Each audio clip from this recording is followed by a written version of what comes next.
મિત્રો, અયોધ્યાના રાજ દરબારની અંદર દશરથના શાસનમાં ભગવાન શ્રી રામનો જન્મ થાય છે. પણ શું તમને ખબર છે કે દશરથના પરાક્રમથી જ ભગવાન શ્રી રામ તેમના કુળની અંદર જન્મ નથી લેતા, પરંતુ આવા મર્યાદા પુરુષોત્તમ ભગવાન શ્રી રામ માટે 5 વાઘ પેઢીઓએ કામ કર્યું છે. ભગવાન શ્રી રામની 5 પેઢી એટલે કે દિલીપ રાજા, યજ રાજા, રઘુ રાજા, દશરથ અને દશરથની 5મી પેઢીમાં ભગવાન શ્રી રામનો જન્મ થાય છે. આ 4 પેઢીઓએ જ્યારે અત્યંત તપ કર્યું, અત્યંત મહેનત કરી અને પોતાના નિયમ વિરુદ્ધ એક પણ પગલું ભર્યું નહીં અને માનવ ધર્મ ચૂક્યા નહીં, એટલા માટે 5મી પેઢીએ સ્વયંભૂ ભગવાન શ્રી રામનો જન્મ થાય છે.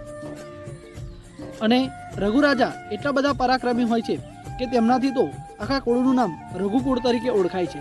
પોતે વચન આપીને સહેજ પણ અચકાયા વિના એ વચનને પૂરું કરતા, એટલા માટે તેમના કુળમાં આજે પણ આપણે ઓળખીએ છીએ કે રઘુકુળ રીત સદા ચલી આવી, પ્રાણ જાય પણ વચન ના જાય.